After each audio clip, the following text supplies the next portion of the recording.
మీ family future కు safe investment అంటే లాండోరా the valley, కంది, హైదరాబాద్.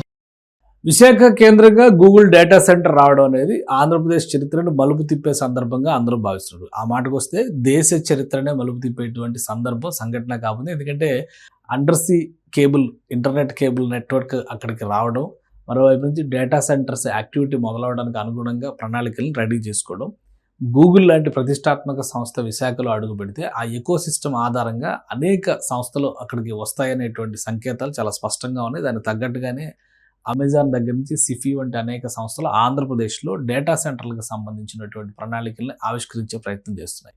మైక్రోసాఫ్ట్ లాంటి సంస్థ కూడా ఇక్కడ ఇన్వెస్ట్మెంట్స్ పెట్టబోతుంది.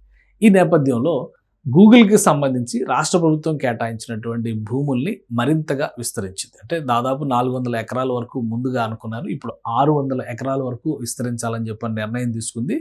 విశాఖ, అనకాపల్లి జిల్లాల మధ్యలో ఉన్నటువంటి ప్రాంతాలను దీనికోసం ఎంపిక చేశారు. ఆ ప్రాంతాల్లో వివిధ శాఖల అధికారులు, అలానే సంబంధిత గూగుల్కి సంబంధించి కావచ్చు, లేదా దాని ప్రతినిధి సంస్థల ద్వారా వచ్చినటువంటి ప్రతినిధులు, వీళ్ళందరూ కూడా పరిశీలించిన తర్వాత ఒక కన్క్లూజన్కి వచ్చింది. దీంతో రాష్ట్ర ప్రభుత్వం జీవో కూడా రిలీజ్ చేసింది. అసలు ఆ జీవోలో ఏం చెప్తున్నారు, ఈ ప్రణాళికలో ఉన్నటువంటి విశేషాలండి విశ్లేషించేటువంటి ప్రయత్నం చేద్దాం. ఇది ఐటీఈఎన్సి డిపార్ట్మెంట్ ఇచ్చింది. Establishment of AI data centre project by రైడన్ Infotech. ఈ రైడన్ ఇన్ఫోటెక్ అనేది గూగుల్కి సబ్సిడరీ కంపెనీగా కన్సిడర్ చేస్తారు. Infotech private limited in 3 locations in Visakhapatnam and Anakapalli district. Subsequent request of Raiden Infotech India Private Limited for additional extent of lands duly authorizing Messrs. Adani Infra Limited. ఎందుకంటే ఇక్కడ నిర్మాణం చేస్తుందంతా కూడా construction partner Adani group ఈ సంస్థకు వ్యవహరిస్తుంది. రైడన్ అనేది గూగుల్కి సంబంధించినటువంటి ప్రతినిధి సంస్థ. సో ఈ నేపథ్యంలో ఇక్కడ land related matters, allotment of total 601 ఎకరాల భూములు in Visakhapatnam and Anakapalli districts in 3 locations against the previous allotment of 480 acres. 480 ఎకరాలు అనుకున్న దాన్ని అంటే దాదాపుగా 121 ఎకరాల వరకు ఈ భూమిని విస్తరిస్తూ నిర్ణయం తీసుకుంది రాష్ట్ర ప్రభుత్వం. దానికి సంబంధించినటువంటి జీవో రిలీజ్ చేసింది అనమాట. అసలు ఎందుకు ఈ రిక్వెస్ట్ చేయాల్సి వచ్చింది అనే విషయం పైన కూడా ఆసక్తికరమైనటువంటి చర్చలు జరుగుతున్నాయి. మొత్తం 3 లొకేషన్స్ని రాష్ట్ర ప్రభుత్వం ఆల్రెడీ తర్లువాడ, అడవివరం, అలానే మొదసర్లోవ, ఈ 3 ప్లేసెస్ని ముందుగానే ఐడెంటిఫై చేశారు.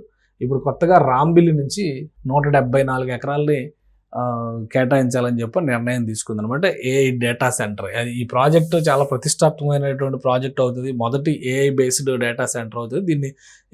దీని మొత్తం కన్స్ట్రక్షన్ బాధ్యత అంతా కూడా అదానీ గ్రూపు నిర్వహిస్తుంది. గూగుల్ కోసం వీళ్ళ ఇన్ఫ్రాస్ట్రక్చర్ని డెవలప్ చేస్తారనమాట. అలానే ఈ జీవోలో ఇంకా ఇతర అంశాలు ఏమన్నాయి ఒకసారి అది కూడా పరిశీలించేటువంటి ప్రయత్నం చేద్దాం. ఇందులో ఆల్రెడీ ఇది ఒకసారి జీవో రిలీజ్ అయిన తర్వాత మళ్ళీ రెండోసారి తీసుకున్నటువంటి నిర్ణయం. ఎందుకంటే ఎక్స్పాన్షన్ ప్రాజెక్ట్ అనమాట. ఇందులో ఈ రిఫరెన్స్ 4th పాయింట్లో రిఫరెన్స్ 5ని బట్టి Adani infra limited vide letter 21/126 submitted DPRs for 3 locations. Tarluvada 266.6 acres, site 2 Adavivaram and Mudasarlova 160 acres, site 3 Rambilli 174.8 acres, మొత్తం 601 acres at 3 locations.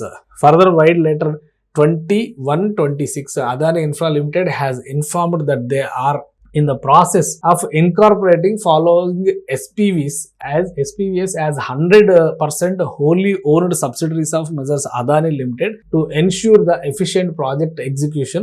Local or state level regulatory companies including GST and appropriate financial structuring, and requested issuance of land allotment letter in the name of respective SPV by APIIC upon completion of the land payment from the SPVs to the APIIC, approval of the applicable incentives. ఇది already అన్నీ ఇచ్చారు. అయితే ఇక్కడ కట్టబోయేటువంటివి ఏంటి అనే దాని మీద కూడా ఒక క్లారిటీ, జీవోలో క్లారిటీ ఉంది. ఎందుకంటే వీళ్ళు సబ్మిట్ చేసిన డిపిఆర్ల ప్రకారం ఇక్కడ రాబోయేటువంటి వాటి గురించి కూడా మెన్షన్ చేశారు. Visakha hyper scale data centre park limited, ఇది అడవివరం, ముడ్సర్లోవా ల్యాండ్స్లో రాబోతుంది. Visakha hyper scale data centre park, ఇక్కడ ఇది మేజర్ డేటా సెంటర్ పార్క్ అయితే. అలానే Vizag data centre park limited, ఇది తర్లువాడ ల్యాండ్స్లో రాబోతుంది. ఇక Vizag Rambilli data centre park ఇది రాంబిల్లి ల్యాండ్స్లో రాబోతుంది. ఆ విధంగా దీన్ని డిజైన్ చేశారు. అంటే వర్క్ సాగ్రిగేషన్ కూడా జరిగినట్టుగా కనిపిస్తుంది. దాన్ని అవసరానికి తగ్గట్టుగా దాన్ని ఏ విధంగా నిర్మిస్తారు, దాని అవసరాలని దృష్టిలో పెట్టుకొని ఇక్కడ ఆ ల్యాండ్స్కి సంబంధించినటువంటి డేటాని ఇచ్చిన తర్వాత రాష్ట్ర ప్రభుత్వం ఈ జియో రిలీజ్ చేసింది. సో త్వరలో ఈ పనులు యాక్చువల్గా మార్చిలోగా అక్కడ భూమి పూజ చేయాలని చెప్పని భావిస్తున్నారు. ఇప్పటికే హ్యాండ్ ఓవర్ చేసినటువంటి భూముల్ని మొత్తం చదును చేయడము, అక్కడ ఉన్నటువంటి ఇతర ఇబ్బందికరమైన లేదా ఆటంకాన్ని కలిగించేటువంటి సంచయాన్ని మొత్తం కూడా తొలగించే ప్రయత్నం చేస్తున్నారు. ల్యాండ్ ప్లాటింగ్ చేసుకోవడం, ఎక్కడెక్కడైతే అంటే ఏ లొకేషన్లో అయితే ముందుగా పని మొదలు పెట్టాలో, భూమి పూజ కార్యక్రమం ఎక్కడ నిర్వహించాలో వాటిపైన కూడా ఆల్రెడీ ఒక కన్క్లూజన్కి వచ్చారు. సో ఇప్పుడు మళ్ళీ ల్యాండ్ ఎక్స్టెన్షన్ పెరిగింది కాబట్టి ఈ ఓవరాల్ ప్రాజెక్ట్ని దృష్టిలో తీసుకుంటే బహుశా మార్చ్ ఎండింగ్ నాటికి ఈ భూములకు సంబంధించి అంటే ఈ డేటా సెంటర్కి సంబంధించినటువంటి భూమి పూజ కార్యక్రమాలు జరిగేటువంటి అవకాశాలు ఉన్నట్టుగా తెలుస్తుంది. మొత్తం మీద విశాఖ కేంద్రంగా రాబోతున్నటువంటి ఈ ఏఐ డేటా సెంటర్ ప్రాజెక్టు 480 ఎకరాల నుంచి 601 ఎకరాలకి విస్తరిస్తోంది.